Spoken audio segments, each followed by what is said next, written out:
Hello दोस्तों, हम इस पुस्तक से हिंदी के वस्तुनिष्ठ प्रश्नों का अभ्यास कर रहे हैं, जिसमें हम हिंदी साहित्य के इतिहास संबंधी, आदिकाल, भक्तिकाल व रीतिकाल संबंधी सभी प्रश्नों का अभ्यास कर चुके हैं और इस समय हम आधुनिक काल के प्रश्नों पर हैं। आधुनिक काल के प्रश्न भी लगभग हमारे पूरे होने वाले हैं। हम प्रगतिवाद, प्रयोगवाद, नई कविता, इन सभी के प्रश्न देख चुके हैं और कुछ ही प्रश्न शेष बचे हैं। इसके बाद नया शीर्षक शुरू हो जाएगा आज। तो अगर आप लोगों ने अभी तक पिछले प्रश्नों का अभ्यास नहीं किया है तो आप प्लेलिस्ट के माध्यम से पिछले सभी प्रश्नों का अभ्यास करके अपनी तैयारी को बेहतर बना सकते हैं, क्योंकि हम ऐसा प्रयास करते हैं कि अभ्यास के दौरान जो भी चीजें आपको याद कराई जा सकती हैं उन्हें याद कराया जाए और जो भी चीजें समझाने योग्य हैं उन्हें समझाया जाए। आप हिंदी विषय से जुड़े हुए किसी भी एग्जाम की तैयारी कर रहे हो, अर्थात कोई भी ऐसी परीक्षा जिसमें हिंदी विषय से जुड़े हुए प्रश्न आते हैं, तो ये सभी प्रश्न आपके लिए अति महत्वपूर्ण हैं। ये आपकी तैयारी को बहुत बेहतर करेंगे और अगर आप पिछले सारे प्रश्नों का अभ्यास कर लेंगे तो जो आगे के प्रश्न हैं उन्हें समझने में और याद करने में आपको बहुत आसानी हो जाएगी। प्लेलिस्ट का लिंक आपको डिस्क्रिप्शन बॉक्स में मिल जाएगा और पीडीएफ के लिए आप लोग टेलीग्राम चैनल से जुड़ सकते हैं, उसका लिंक भी आपको डिस्क्रिप्शन बॉक्स में मिल जाएगा। तो अभी हम शुरुआत करते हैं वहां से जहां तक हम प्रश्न देख चुके थे, उससे आगे।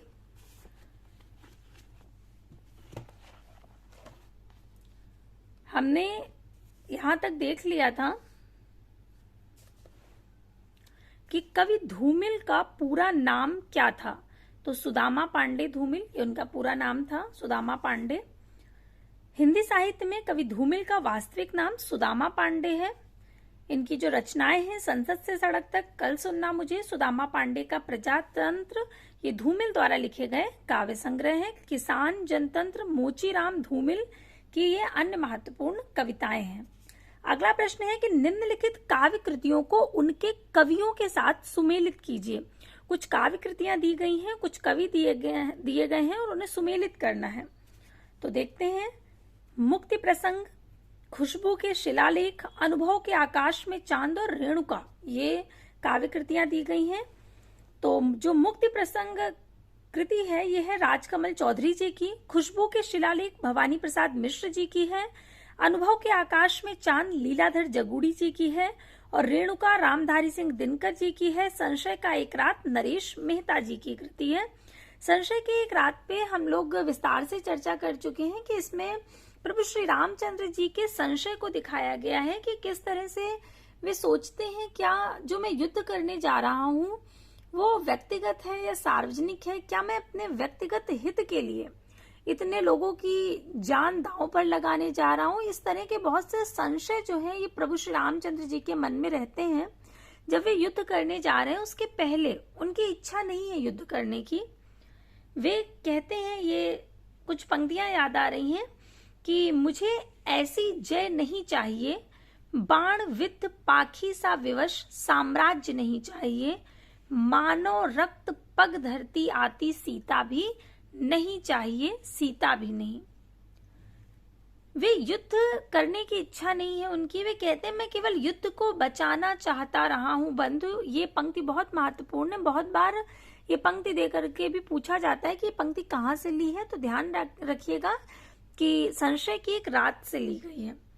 एक स्थान पर वे कहते हैं कि लक्ष्मण मैं नहीं हूं कापुरुष, युद्ध मेरी नहीं है कुंठा, पर युद्ध प्रिय भी नहीं। ये जो इनकी कृति है संशय की एक रात, ये बहुत महत्वपूर्ण है और इससे प्रश्न पूछे जाते हैं, इसलिए बार बार आपको विस्तार से बताती हूं। इसकी जो पूरी कथा है उसे 4 भागों में बांटा गया है और वो जो 4 सर्ग हैं उनके अलग अलग नाम है।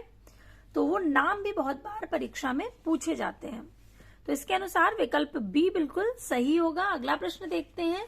अगला प्रश्न है कि साये में धूप काव्य कृति के रचयिता कौन है। साये में धूप किसकी कृति है? दुष्यंत कुमार जी की है। विकल्प बी बिल्कुल सही होगा। अन्य विकल्प है रघुवीर सहाय, नरेश मेहता, धर्मवीर भारती।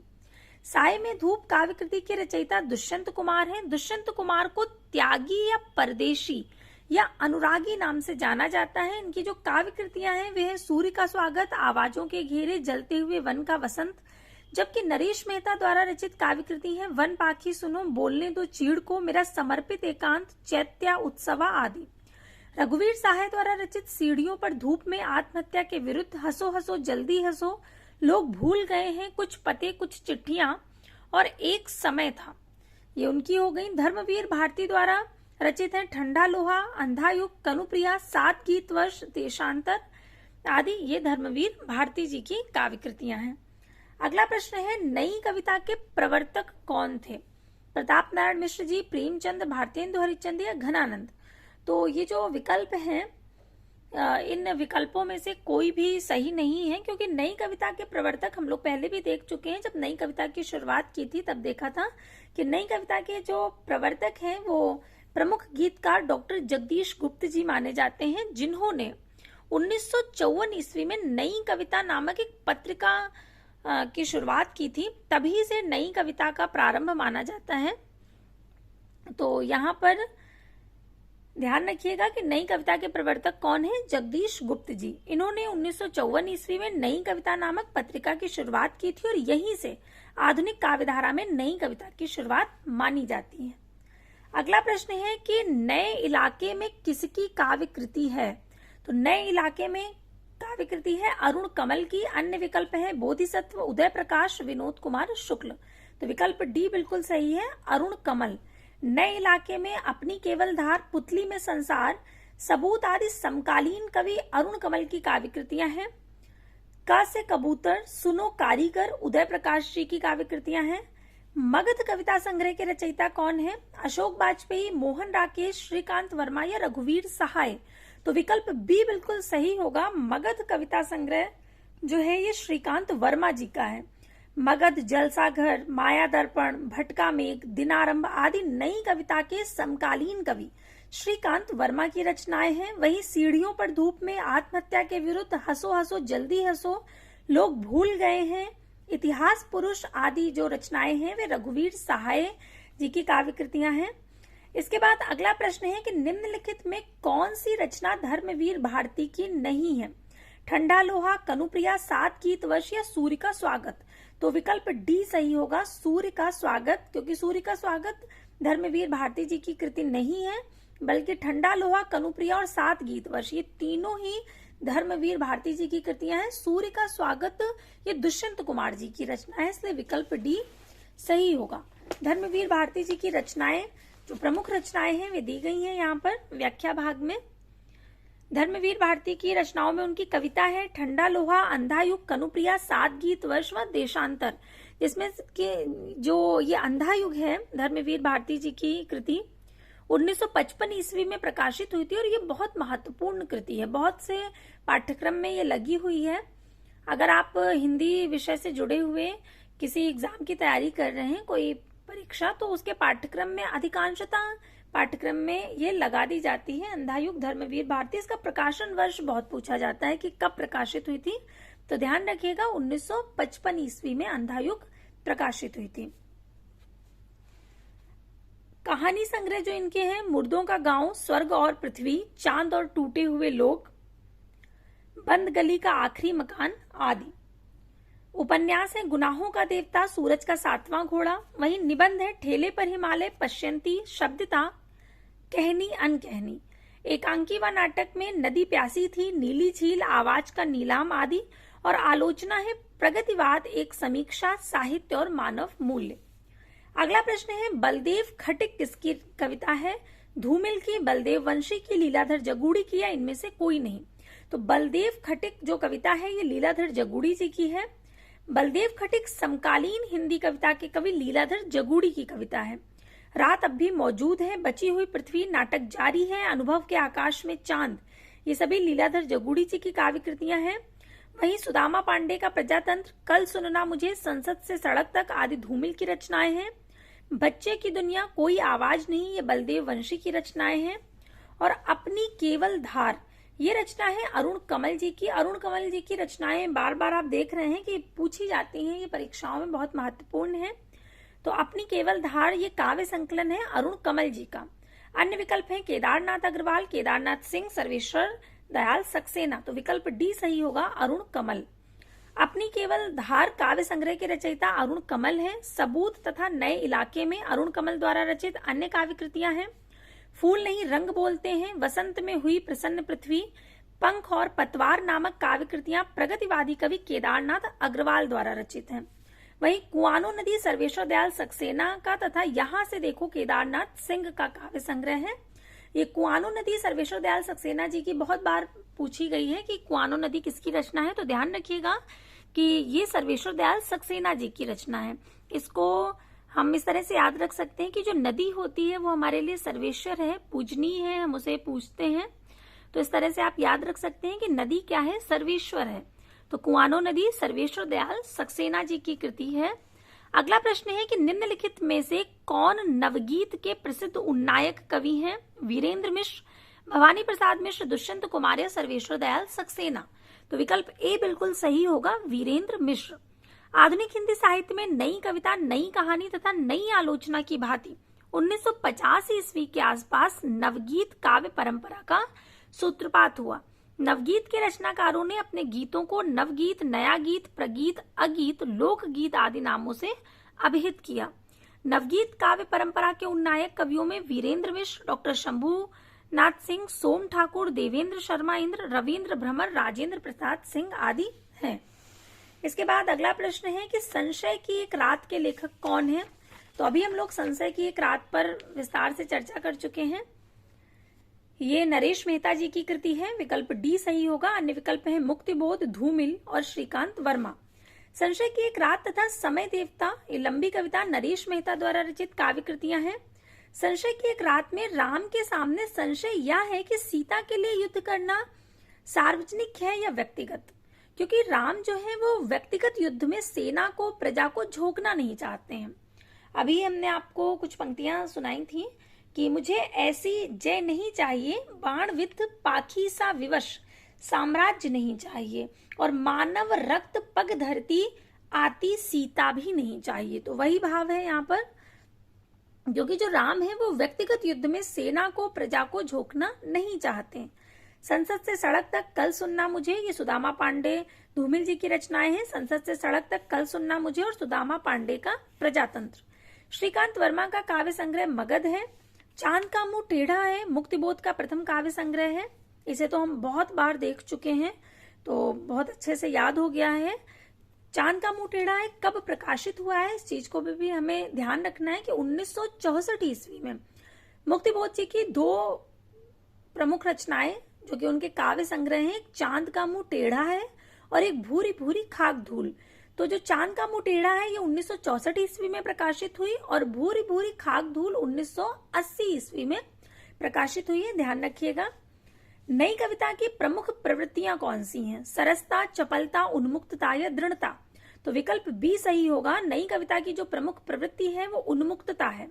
नई कविता की प्रमुख प्रवृत्तियां उन्मुक्तता है। नई कविता भारतीय स्वतंत्रता के बाद लिखी गई उन कविताओं को कहा गया जिनमें परंपरागत कविता से आगे नए भाव बोधों की अभिव्यक्ति के साथ ही नए मूल्यों और नए शिल्प विधान का अन्वेषण किया गया।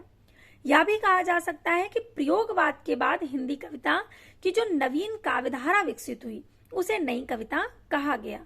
नई कविता नाम अज्ञे द्वारा दिया गया है। इस पर हम लोग बहुत विस्तार से चर्चा कर चुके हैं। नई कविता की जो विशेषताएं इत्यादि हैं, प्रयोगवाद और नई कविता में क्या अंतर है, तो अगर आप लोगों ने नहीं देखा है तो आप पिछली क्लास देख लीजिएगा, उसमें हमने नई कविता को विस्तार से समझा है। तो इस तरह के जो प्रश्न हैं उन्हें आप आसानी से हल कर लेंगे अगर आपको पता है कि नई कविता क्या है। नई कविता में किस भाषा के शब्दों को लिया गया है? अंग्रेजी, लोक भाषा, आधुनिक हिंदी भाषा या विदेशी भाषा। तो नई कविता में आधुनिक हिंदी भाषा के शब्दों को लिया गया है। नई कविता में आधुनिक हिंदी भाषा के शब्दों को लिया गया है। प्रयोगवाद के बाद हिंदी साहित्य में जो नवीन धारा प्रवाहित हुई उसे नई कविता के नाम से जानते हैं। नई कविता की भाषा किसी एक पद्धति में बंधकर नहीं चलती, सशक्त अभिव्यक्ति के लिए बोलचाल की भाषा का प्रयोग इसमें अधिक हुआ है। अगला प्रश्न है कि हिंदी में अकविता का प्रवर्तक किसे माना जाता है? तो अकविता का प्रवर्तक माना जाता है जगदीश चतुर्वेदी जी को।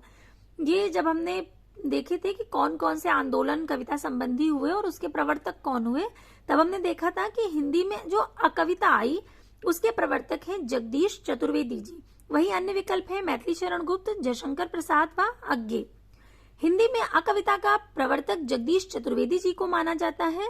श्याम परमार, गंगा प्रसाद विमल, राजकमल, धूमिल, जगूड़ी, मणिका मोहिनी, कैलाश वाजपेयी, राजीव सक्सेना आदि अकविता के प्रमुख साहित्यकार हैं। अकविता की जो कुछ विशेषताएं हैं वे इस प्रकार हैं। सृजनात्मक दृष्टि की अपेक्षा ध्वंस को महत्व दिया गया है, संगठन की अपेक्षा विघटन को, सूक्ष्म तत्व की अपेक्षा शारीरिक भोग को और ग्रामीण जीवन की अपेक्षा नगरीय कुंठाओं का प्राकट्य और समाज के स्थान पर व्यक्ति को महत्व दिया गया है। तो ये कुछ महत्वपूर्ण विशेषताएं थी नई कविता की। अगला प्रश्न देखते हैं। अगला प्रश्न है कि भय भी शक्ति देता है किसका काव्य संग्रह है?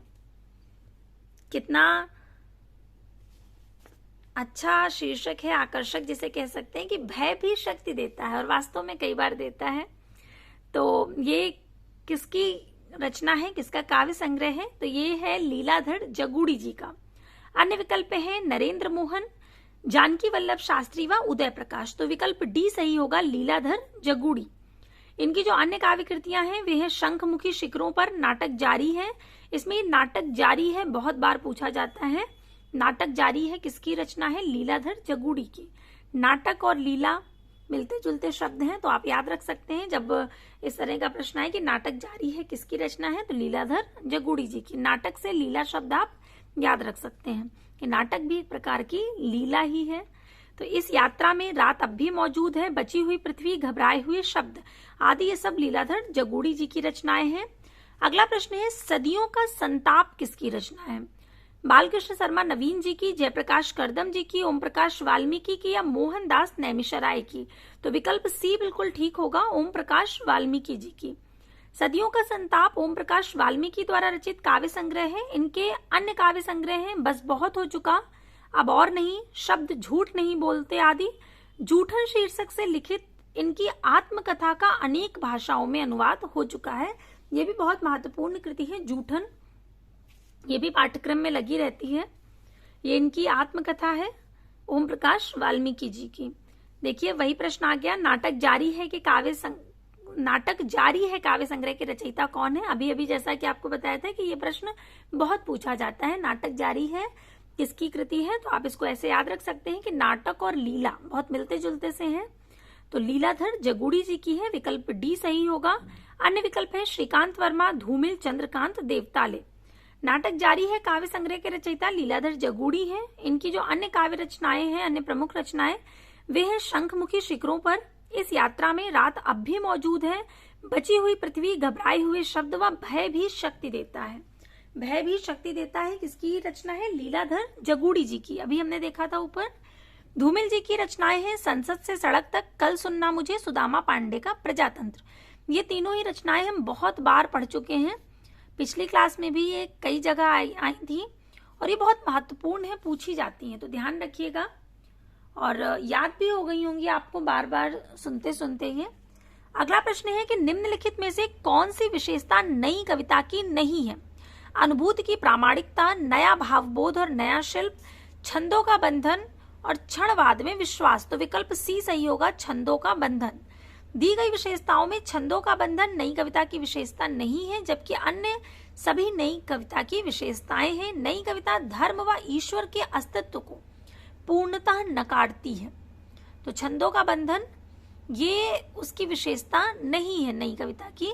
ये तो आप इसके पहले भी जो रहा उसमें भी प्रयोगवाद, प्रगतिवाद इत्यादि में भी देख सकते हैं कि बहुत उन्मुक्तता रही, और प्रगतिवाद और प्रयोगवाद का विस्तार ही है नई कविता। तो इस तरह की जो विशेषता है वो तो बिल्कुल भी आपको इस काव्य में नहीं मिलेगी कि छंदों का बंधन हो। छंदों के बंधन के खिलाफ तो छायावाद से ही प्रखर आवाज निराला जी उठाने लगे थे और उन्हें ही उन्मुक्त छंद का प्रवर्तक माना जाता है, निराला जी को। अगला प्रश्न है कि निम्नलिखित में से कौन सी गीत काव्य की विशेषता नहीं है? संगीतात्मकता, वस्तु व्यापार वर्णन, कोमलकांत पदावली या स्वानुभूति की अभिव्यक्ति। तो कौन सी गीत काव्य की विशेषता नहीं है? तो विकल्प सी सही होगा, वस्तु व्यापार वर्णन। वस्तु व्यापार वर्णन गीत काव्य की विशेषता नहीं है, जबकि संगीतात्मकता, कोमलकांत पदावली और स्वानुभूति की अभिव्यक्ति ये गीत काव्य की विशेषताएं हैं। इसके बाद अगला प्रश्न देखते हैं।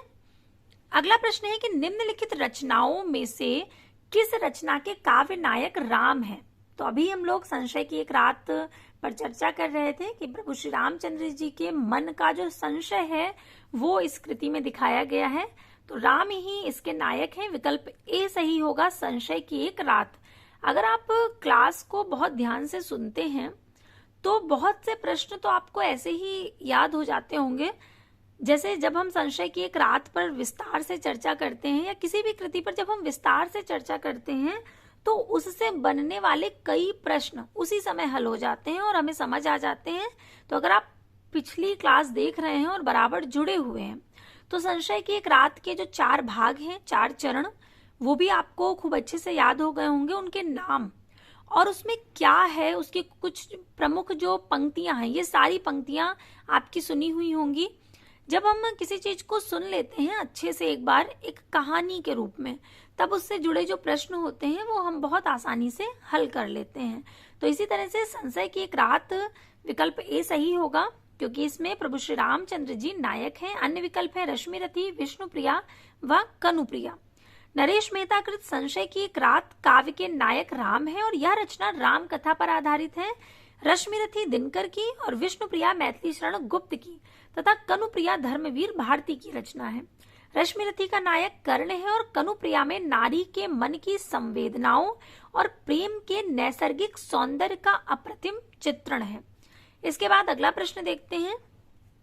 अगला प्रश्न है कि निम्नलिखित में से कौन सा कथन सही नहीं है? पहला देखते हैं, नई कविता में जीवन का पूर्ण स्वीकार और उसे भोगने की लालसा है। तो बिल्कुल सही है, नई कविता जीवन को पूर्णतः स्वीकार करती है और प्रत्येक क्षण को जीने की बात करती है, हर क्षण को महत्वपूर्ण मानती है।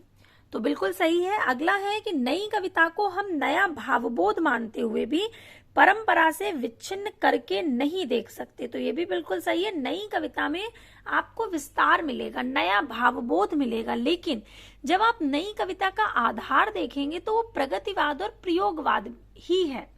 प्रगतिवाद और प्रयोगवाद की लगभग, प्रयोगवाद की तो खासकर आपको अधिकांश विशेषताएं नई कविता में मिल जाएंगी, क्योंकि वो आधार है। हाँ, नई कविता में विस्तार अधिक हो गया, इसका क्षेत्र ज्यादा हो गया, भावबोध इसका बढ़ गया, तो इस तरह की चीजें रही, लेकिन बिल्कुल अलग आप उसे नहीं कर सकते हैं क्योंकि वो आधार है। नई कविता में नए भावबोध की अभिव्यक्ति के साथ साथ नए मूल्यों और नए शिल्प का अन्वेषण किया गया, ये भी सही है। नई कविता वादों के प्रति प्रतिबद्ध होकर अपने कथ्य और दृष्टि में सीमित है। तो ये बिल्कुल बिल्कुल गलत है। नई कविता कहीं से भी सीमित तो है ही नहीं, उसमें बहुत विस्तार है। आप नई कविता देखेंगे तो उसमें छोटी से लेकर बड़ी चीजें जो है उन पर कविता की गई है, बहुत छोटी छोटी चीजें जिन पर हमारा ध्यान ही नहीं जाता। नई कविता ने उस तरह के जो शब्द आप कह सकते हैं या उस तरह की जो चीजें हैं उनको लिया है, उस पर कविता की है, तो इसमें विस्तार तो बहुत बहुत ज्यादा है। तो सीमितता नहीं है, ये गलत है। चूंकि ये गलत है इसीलिए ये सही होगा, इसमें गलत कथन ही पूछा गया है। अगला प्रश्न है, इनमें से कौन सी काव्य कृति सुदामा पांडे धूमिल की रचना है? कल सुनना मुझे, शहर अब भी संभावना है, यहां से देखो या कंकावती। तो विकल्प ए सही होगा, कल सुनना मुझे। ये सुदामा पांडे धूमिल जी की रचना है। कल सुनना मुझे काव्य कृति सुदामा पांडे धूमिल जी की है। धूमिल की जो अन्य रचनाएं हैं वे हैं संसद से सड़क तक और सुदामा पांडे का प्रजातंत्र। अगला प्रश्न है, निम्नलिखित में से कौन सा कवि कविता आंदोलन से जुड़ा हुआ है? सुदामा पांडे धूमिल, अशोक वाजपेयी, नरेश मेहता या सौमित्र मोहन। तो जो सौमित्र मोहन है वे अकविता आंदोलन से जुड़े हुए हैं। 1965 ईस्वी में श्याम परमार द्वारा प्रतिपादित अकविता आंदोलन से जुड़े हुए कवि सौमित्र मोहन है। अन्य कवि असंगत है। अगला जो प्रश्न है उसमें कुछ पंक्तियां दी गई हैं और पूछा गया है ये किसकी रचना है। जब आप ये पंक्तियां देखेंगे तो आपको बिल्कुल याद आ जाएगा पंक्तियां कहाँ से ली गई हैं, क्योंकि ये पंक्तियां हम बहुत बार पिछली कक्षाओं में देख चुके हैं, पढ़ चुके हैं। इससे ज्यादा ही पंक्तियां आपको इस कविता की सुनाई जा चुकी हैं। तो देखते हैं, पंक्तियां हैं, न कोई छोटा है न बड़ा है, मेरे लिए हर आदमी एक जोड़ी जूता है। ये सुदामा पांडे धूमिल जी की कविता है मोचीराम। इसकी शुरुआत होती है कि रापी से उठी हुई आंखों ने मुझे, रापी से उठी हुई आंखों ने मुझे क्षण भर टटोला, और फिर जैसे पतियाए हुए स्वर में वह हंसते हुए बोला कि बाबूजी, सच कहूं मेरी निगाह में न कोई छोटा है न कोई बड़ा है, मेरे लिए हर आदमी एक जोड़ी जूता है जो मेरे सामने मरम्मत के लिए खड़ा है।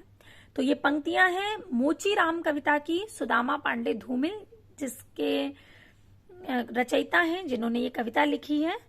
तो यहाँ से हमारे जो आधुनिक काल के प्रश्न थे वो पूरे होते हैं। तो बहुत बहुत बधाई, आपने इतने सारे प्रश्नों का अभ्यास कर लिया। संख्या देख लीजिए आप खुद, ये सिर्फ आधुनिक काल के प्रश्नों की संख्या है।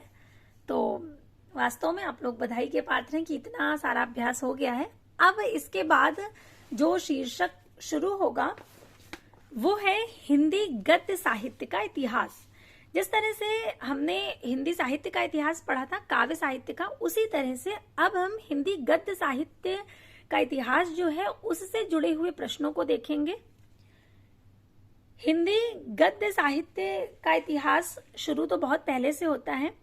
अभी जैसे जैसे हम प्रश्नों को देखते जाएंगे, इसको समझते जाएंगे, इसमें कुछ बहुत विस्तार से प्रश्न तो नहीं है हिंदी गद्य साहित्य के इतिहास के, लेकिन जो भी प्रश्न हैं बहुत बहुत महत्वपूर्ण हैं और विभिन्न परीक्षाओं में पूछे गए प्रश्न हैं। जैसा कि ये पुस्तक में सभी ऐसे प्रश्न हैं और बहुत महत्वपूर्ण प्रश्न हैं। तो अब हम शुरुआत करते हैं। पहला प्रश्न है, भाषा योग वाशिष्ठ का रचना काल क्या है। ये बहुत महत्वपूर्ण कृति है, भाषा योग वाशिष्ठ। इसका रचना काल बहुत बार विभिन्न परीक्षाओं में पूछा जाता है। तो 1741 ईस्वी, ध्यान रखिएगा, भाषा योग वाशिष्ठ कब प्रकाशित हुई? 1741 ईस्वी। भाषा योग वाशिष्ठ का रचना काल 1741 ईस्वी है। यह गद्य ग्रंथ परिमार्जित खड़ी बोली में राम प्रसाद निरंजनी द्वारा लिखा गया। ये पटियाला दरबार में कथावाचक थे, जहां की महारानी देश कौर को सुनाने के लिए इस गद्य ग्रंथ का प्रणयन किया था उन्होंने। ध्यान रखिएगा, ये बहुत महत्वपूर्ण तथ्य है कि किसको सुनाने के लिए इस गद्य ग्रंथ का प्रणयन हुआ था। तो वहां की महारानी थी देश कौर, उन्हें सुनाने के लिए। अगला प्रश्न है, निम्नलिखित में से किस रचना का रचनाकार फोर्ट विलियम कॉलेज से संबद्ध नहीं था? प्रेम सागर, लाल चंद्रिका, रानी केतकी की कहानी या नासिकेतोपाख्यान। तो यहाँ पर विकल्प सी सही होगा, रानी केतकी की कहानी। रानी केतकी की कहानी चूंकि रचना है मुंशी ईशा अल्लाह खां की। जो 4 प्रमुख लेखक थे जिन्होंने गद्य की शुरुआत, आप कह सकते हैं, शुरुआत में बहुत योगदान दिया, उनमें जो 4 नाम आते हैं, मुंशी सदासुख लाल, ईशा अल्लाह खां, लल्लू लाल व सदल मिश्र। ये 4 नाम गद्य के क्षेत्र में, हिंदी गद्य साहित्य के क्षेत्र में ये 4 नाम बहुत बहुत बहुत महत्वपूर्ण हैं। तो इन चारों नामों को बिल्कुल आप ध्यान रखिए। अब ये 4 जो लेखक हुए, इनमें से 2 लेखक के नाम हैं जो कि फोर्ट विलियम कॉलेज में जिन्होंने अध्यापन कार्य किया। तो वो 2 नाम आप बिल्कुल ध्यान रखिएगा कौन कौन से हैं, और उसी के अनुसार यहाँ पर प्रश्न पूछा गया है। तो लल्लू लाल और सदल मिश्र दोनों ही फोर्ट विलियम कॉलेज से संबद्ध थे, जबकि ईशा अल्लाह खां फोर्ट विलियम कॉलेज से संबद्ध नहीं थे और मुंशी सदासुख लाल वे भी फोर्ट विलियम कॉलेज से संबद्ध नहीं थे। लल्लू लाल और सदल मिश्र फोर्ट विलियम कॉलेज से संबद्ध थे। ये नाम बिल्कुल ध्यान रखिएगा क्योंकि इससे बहुत से प्रश्न बनते हैं। चूंकि रानी केतकी की कहानी मुंशी ईशा अल्लाह खां की रचना है जो कि फोर्ट विलियम कॉलेज से संबद्ध नहीं थे। प्रेम सागर, लाल चंद्रिका, ये बिहारी सतसई के टीका है। इसके रचनाकार जो है वो लल्लू लाल जी हैं और नासिकी तो उपाख्यान सदल मिश्र जी का है। लल्लू लाल और सदल मिश्र दोनों ही फोर्ट विलियम कॉलेज से संबंधित थे, तो इस चीज को ध्यान रखिएगा। अगला प्रश्न है, उर्दू को यामनी भाषा कहने का श्रेय किसको है? सदल मिश्र को, लल्लू लाल को, ईशा अल्लाह खां को या सदा सुखलाल नियाज को? तो विकल्प बी सही होगा, लल्लू लाल को। लल्लू लाल जी ने उर्दू को यामनी भाषा कहा। उर्दू को यामनी भाषा कहने का श्रेय लल्लू लाल जी को है। प्रेम सागर की रचना करते वक्त इन्होंने यामनी भाषा छोड़ने का संकेत किया। आगरा निवासी गुजराती ब्राह्मण लल्लू लाल को हिंदी गद्य के प्रमुख स्तंभों में से एक माना जाता है। इनका जन्म आगरा में 1763 ईस्वी में हुआ था। जो हिंदी गद्य के 4 प्रमुख स्तंभ हैं, जो कि 4 नाम आपको भी बताए थे, उनमें से एक लल्लू लाल जी का भी है। एक चीज आप ध्यान रखिएगा कि महत्व की दृष्टि से आचार्य रामचंद्र शुक्ल जी ने इनका एक क्रम बताया है, जिसमें सबसे पहले उन्होंने सदा सुखलाल जी को रखा है, मुंशी सदा सुखलाल नियाज। उसके बाद उन्होंने रखा है ईशा अल्लाह खां को, और तीसरे नंबर पर रखा है लल्लू लाल जी को, और सबसे अंत में रखा है सदल मिश्र जी को। ये इन्होंने महत्व की दृष्टि से क्रम दिया है चारों लेखकों को, तो ध्यान रखिएगा। सबसे पहले जो शुरुआत हो रही है वो भी सा वर्ण वाले नाम से हो रही है, और जो अंत है वो भी सा वर्ण वाले नाम से है। चूंकि सदा सुखलाल ये बड़ा नाम है तो शुरुआत बड़े से हो रही है, और जो सदल मिश्र है ये छोटा नाम है अपेक्षाकृत मुंशी सदा सुखलाल नियाज के। तो ध्यान रखिएगा, ये क्रम बहुत महत्वपूर्ण है, चूंकि इसलिए आपसे कह रही हूँ कि सबसे पहले सदा सुखलाल नियाज आएगा, उसके बाद ईशा अल्लाह खां, और तीसरे नंबर पर लल्लू लाल जी, और चौथे नंबर पर सदल मिश्र नाम। ये आचार्य रामचंद्र शुक्ल जी ने जो महत्व की दृष्टि से क्रम बताया है वो है।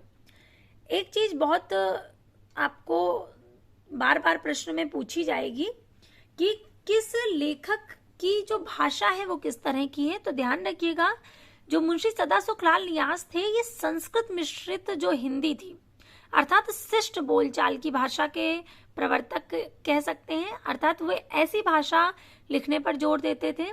वहीं ईशा अल्लाह खां जो थे ये मुहावरेदार और चलित भाषा का प्रयोग करते थे। लल्लू लाल जी जो थे ये कृष्णोपासक व्यासों की ब्रज रंजित जो खड़ी बोली होती है, ब्रज मिश्रित या ब्रज रंजित कह सकते हैं, उस तरह की भाषा का प्रयोग किया है लल्लू लाल जी ने, और उसी का समर्थन किया है। सदल मिश्र जी पूर्वीपन लिए हुए व्यवहारिक खड़ी बोली का प्रयोग करते हैं, तो जो जिस तरह की बोली का प्रयोग कर रहा है उसी तरह की बोली को वे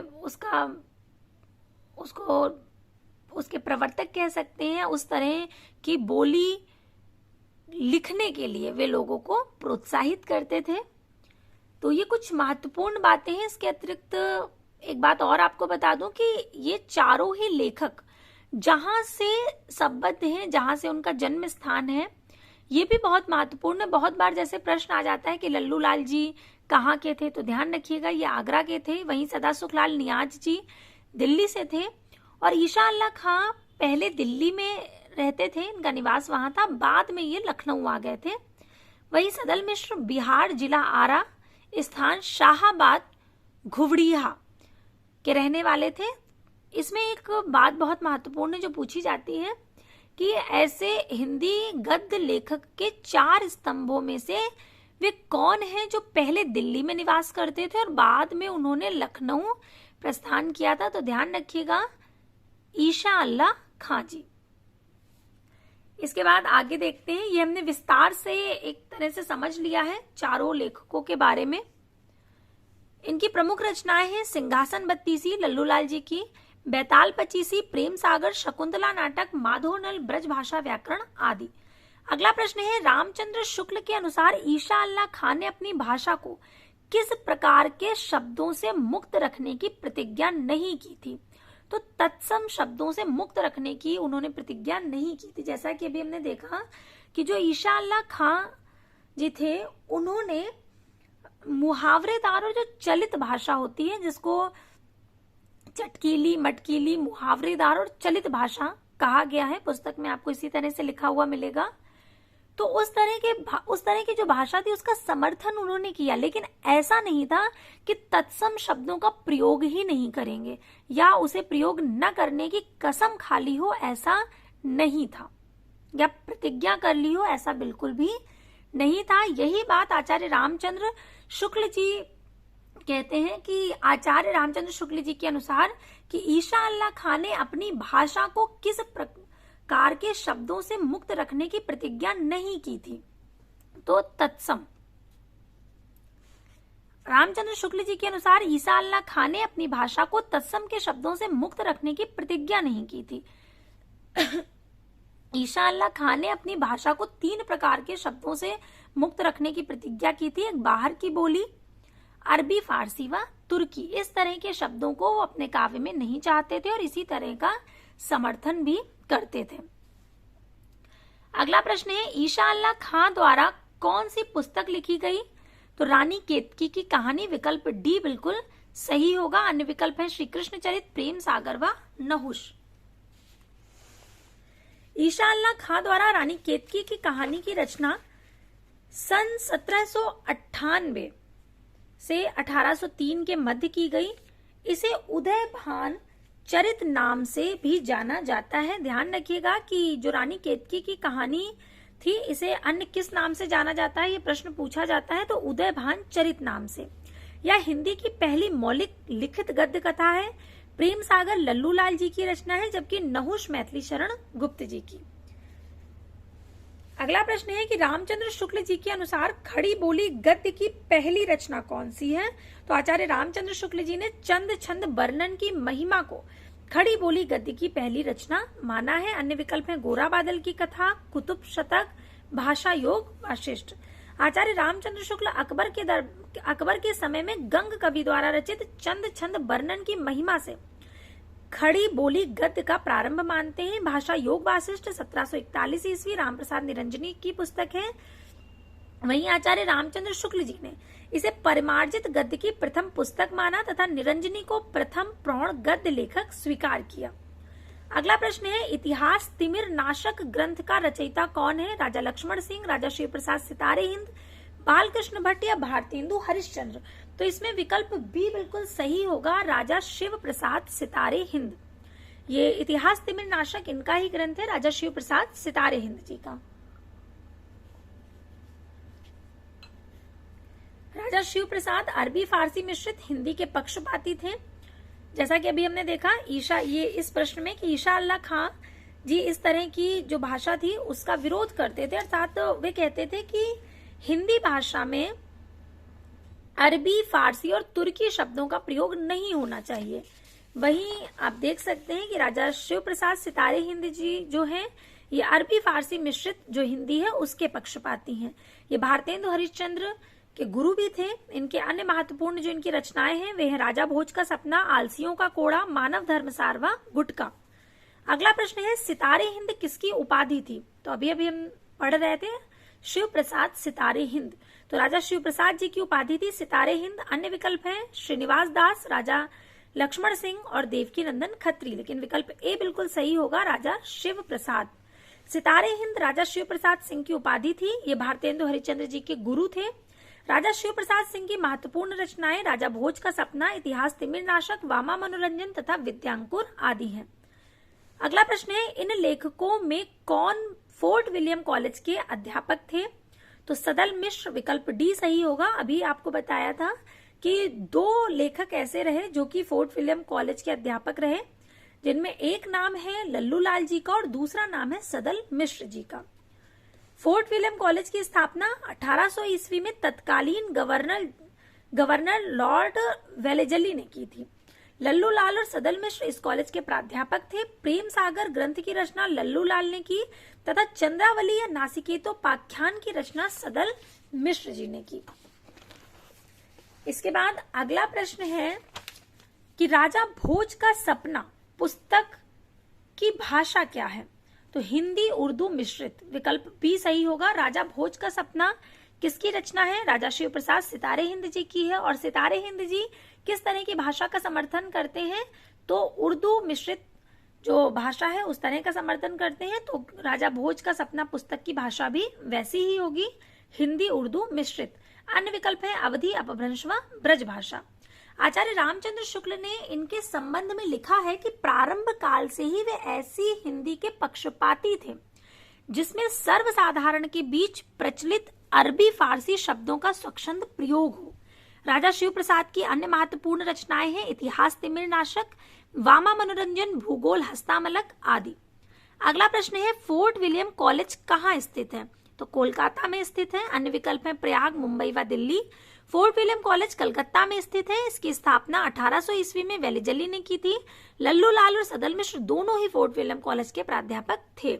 ये बात ध्यान रखिएगा कि इसकी स्थापना किसने की, कब हुई, बहुत महत्वपूर्ण है कि 1800 ईस्वी में हुई। इसके अतिरिक्त लल्लू लाल जी और सदल मिश्र इस कॉलेज के प्राध्यापक रहे। ये प्रश्न बार बार पूछा जाता है। अगला प्रश्न जो है उसमें कुछ रचनाएं दी गई हैं और रचनाकार पूछे गए हैं। तो चंद छंद वर्णन की महिमा, ये गंग कवि की है।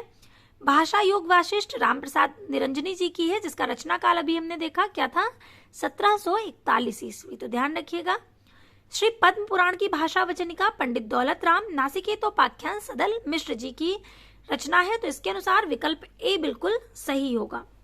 अगला प्रश्न है फोर्ट विलियम कॉलेज के हिंदुस्तानी के प्रथम प्रोफेसर कौन थे? गिलक्रिस्ट, पिनकॉट, विलियम जोन्स या ग्रियर्सन? तो विकल्प ए सही होगा, गिलक्रिस्ट। फोर्ट विलियम कॉलेज के हिंदुस्तानी के प्रथम प्रोफेसर गिलक्राइस्ट थे। इसकी स्थापना 10 जुलाई सन 1800 को तत्कालीन गवर्नर जनरल लॉर्ड वेलेजली ने की थी। कुछ लोगों ने इस संस्थान को भारत के आधार पर भारत के लोगों को बांटने का खेल खेलने का अड्डा माना। फोर्ट विलियम कॉलेज में हिंदुस्तानी भाषा जॉन गिलक्राइस्ट के निर्देशन में सुचारू रूप से चला। अगला प्रश्न है आचार्य शुक्ल ने आधुनिक काल की सबसे प्रधान साहित्यिक घटना किसे माना है? आधुनिक काल की सबसे प्रधान साहित्यिक घटना, तो आधुनिक काल की सबसे प्रधान साहित्यिक घटना है गद्य का आविर्भाव, जो कि अभी तक क्या था, चीजें पद्य में थी, और ये सबसे बड़ी घटना थी गद्य का आविर्भाव। अन्य विकल्प है कहानी का विकास, काव्य विषय में परिवर्तन, अनेक साहित्यिक विधाओं का विकास, लेकिन विकल्प डी सही होगा, गद्य का आविर्भाव। दिए गए विकल्पों में शुक्ल जी ने आधुनिक काल की सबसे प्रधान साहित्यिक घटना गद्य का आविर्भाव को माना है। अगला प्रश्न है निम्नलिखित में से कौन फोर्ट विलियम कॉलेज के भाषा मुंशी नहीं थे? तो राजा शिव प्रसाद सितारे हिंद जी फोर्ट विलियम कॉलेज के भाषा मुंशी नहीं थे। दिए गए साहित्यकारों में राजा शिव प्रसाद सितारे हिंद फोर्ट विलियम कॉलेज के भाषा मुंशी नहीं थे। लल्लू लाल और सदल मिश्र दोनों ही फोर्ट विलियम कॉलेज के प्राध्यापक थे। अन्य विकल्प है मुंतक बुत्त वारीख पुस्तक के लेखक कौन है? तो ये पुस्तक है मुंशी सदासुख लाल जी की, विकल्प सी सही होगा। अन्य विकल्प है लल्लू लाल, सदल मिश्र व ईशा अल्लाह खां। इसके बाद अगला प्रश्न है कि निम्नलिखित में से 19वीं सदी में खड़ी बोली हिंदी के विकास में हिंदी के अस्तित्व की लड़ाई लड़ने वाले रचनाकार कौन है? तो हिंदी के अस्तित्व की लड़ाई लड़ने वाले रचनाकार हैं राजा शिव प्रसाद सितारे हिंद, विकल्प सी सही होगा। अन्य विकल्प हैं पंडित मुकुटधर पांडे, पंडित चंद्रबली पांडे या नरेंद्र शर्मा जी। तो विकल्प सी सही है, राजा शिव प्रसाद सितारे हिंद। 19वीं सदी में खड़ी बोली हिंदी के विकास में हिंदी के अस्तित्व की लड़ाई लड़ने वालों में प्रमुख नाम राजा शिव प्रसाद सितारे हिंद जी का नाम आता है, जबकि अन्य नाम जो हैं वे असंगत हैं। अगला प्रश्न है आधुनिक काल के साहित्य की सबसे बड़ी विशेषता क्या है? मात्र पद्य में उत्कृष्ट कृतियों की रचना या गद्य को साहित्य के सशक्त माध्यम के रूप में प्रतिष्ठित करना। तो जैसा कि अभी हमने देखा कि शुक्ल जी इसे साहित्य की बहुत बड़ी घटना मानते हैं, तो यही विकल्प सही होगा कि गद्य को साहित्य के सशक्त माध्यम के रूप में प्रतिष्ठित करना, और वास्तव में ये बहुत बड़ी साहित्यिक घटना है। अगला है नवगीतों में संगीत के तत्वों को पिरोना, तो ऐसा भी नहीं है, और भावुकतापूर्ण कथनों को प्रश्रय प्रदान करना, विकल्प बी सही होगा। अन्य अगला जो प्रश्न है वो है कि ब्रज भाषा का सबसे प्राचीन ग्रंथ कौन सा है? तो ब्रज भाषा का सबसे प्राचीन ग्रंथ है प्राकृत व्याकरण।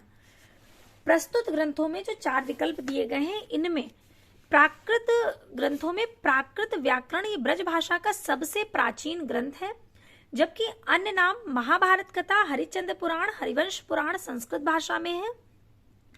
प्राकृत व्याकरण ग्रंथ के जो रचनाकार हैं वे हेमचंद्र हैं। अगला प्रश्न है कि नासिकेतोपाख्यान किसकी रचना है? तो नासिकेतोपाख्यान रचना है सदल मिश्र जी की। विकल्प बी सही होगा। नासिकेतोपाख्यान सदल मिश्र जी की है। प्रेम सागर लल्लू लाल जी की रचना है। रानी केतकी की कहानी ईशा अल्लाह खां जी की रचना है। और इतिहास तिमिर नाशक राजा शिव प्रसाद सितारे हिंद जी की रचना है। अगला प्रश्न है नाथों की कुल संख्या कितनी मानी गई है? तो नाथों की संख्या हम पहले भी पढ़ चुके हैं, सिद्ध और नाथ जब हमने पढ़े थे कि 84 सिद्ध हैं और 9 नाथ माने गए हैं। तो विकल्प ए सही होगा 9। अन्य विकल्प हैं 14, 26 व 12। नाथों की कुल संख्या 9 मानी गई है, जो इस प्रकार है: नागार्जुन, जड़ भरत, हरिश्चंद्र, सत्यनाथ, भीमनाथ, गोरखनाथ, चरपटनाथ, जलंधर और मलयार्जुन। गोरखनाथ का नाथ पंथ बौद्धों की वज्रयान शाखा से निकला हुआ माना जाता है। नाथ पंथ के प्रवर्तक गोरखनाथ माने जाते हैं। अगला प्रश्न है 19वीं सदी में हिंदी खड़ी बोली के विकास में किस साहित्यकार ने महत्वपूर्ण भूमिका निभाई है? अमीर खुसरो ने, ग्रियर्सन ने, सदल मिश्र ने या मिश्र बंधु ने? तो विकल्प सी सही होगा, सदल मिश्र जी ने। 19वीं सदी में हिंदी खड़ी बोली के विकास में सदल मिश्र की महत्वपूर्ण भूमिका रही है। इन्होंने नासिकेतोपाख्यान नामक ग्रंथ की रचना की। ये फोर्ट विलियम कॉलेज में भाषा मुंशी थे और फोर्ट विलियम कॉलेज की स्थापना कब हुई थी? तो 1800 ईस्वी में। अगला प्रश्न है उक्ति व्यक्ति प्रकरण का रचनाकार कौन है? रोड़ा कवि, हेमचंद्र, ज्योतिश्वर ठाकुर या दामोदर शर्मा? तो विकल्प डी सही होगा, दामोदर शर्मा। उक्ति व्यक्ति प्रकरण के रचनाकार दामोदर शर्मा है। ये हिंदी का प्रथम गद्य ग्रंथ है। ये एक व्याकरण ग्रंथ है। रोड़ाकृत राउरवेल एक शिलांकित कृति है। यह गद्य पद्य मिश्रित चंपू काव्य की प्राचीनतम हिंदी कृति है। इसमें हिंदी की 7 बोलियों के शब्द मिलते हैं, जिसमें राजस्थानी प्रधान है। ज्योतिश्वर ठाकुर की रचना वर्ण रत्नाकर है, जो कि मैथिली हिंदी में रचित गद्य की प्रथम रचना है। ये उक्ति व्यक्ति प्रकरण के विषय में जब पुस्तक की शुरुआत हुई थी, उसी समय हमने इस पुस्तक के विषय में विस्तार से देखा था। चंपू काव्य क्या होता है ये जाना था, तो इसको हम बहुत विस्तार से पढ़ चुके हैं। तो एक बार पुनः आप लोग अपने मस्तिष्क में वो सारी चीजें दोहरा लीजिएगा। अगला प्रश्न देखते हैं। अगला प्रश्न है कि अभिज्ञान शाकुंतलम का हिंदी में प्रसिद्ध अनुवाद किसने किया? धर्मवीर भारती ने, प्रभाकर माचवे ने, सियाराम शरण गुप्त ने या राजा लक्ष्मण सिंह ने? तो विकल्प डी सही होगा, राजा लक्ष्मण सिंह। राजा लक्ष्मण सिंह ने अभिज्ञान शाकुंतलम का हिंदी में प्रसिद्ध अनुवाद किया है। अभिज्ञान शाकुंतलम का हिंदी में प्रसिद्ध अनुवाद राजा लक्ष्मण सिंह ने किया। राजा लक्ष्मण सिंह ने रघुवंश और मेघदूत का हिंदी में अनुवाद किया। भारतेंदु हरिश्चंद्र से पहले के प्रमुख हिंदी गद्यकार राजा लक्ष्मण सिंह का जन्म 9 अक्टूबर 1826 ईस्वी को आगरा उत्तर प्रदेश में हुआ था और 1857 ईस्वी में अंग्रेजों की सहायता करने पर डिप्टी कलेक्टर का पद और राजा की उपाधि इन्हें मिली थी। किंतु विदेशी सरकार की सेवा करते हुए भी साहित्य के क्षेत्र में ये बराबर सक्रिय रहे। अगला प्रश्न है कि भाषा योग वाशिष्ठ के रचनाकार कौन है? तो अभी हमने देखा था रामप्रसाद निरंजनी जी और इसका प्रकाशन कब हुआ था? 1741 ईस्वी में। भाषा योग वाशिष्ठ के रचनाकार रामप्रसाद निरंजनी है। इस रचना को परिमार्जित गद्य की प्रथम पुस्तक तथा रचनाकार को प्रथम प्रौढ़ गद्य लेखक स्वीकार किया गया है। यह मूलतः पंजाबी ब्रज भाषा मिश्रित खड़ी बोली है।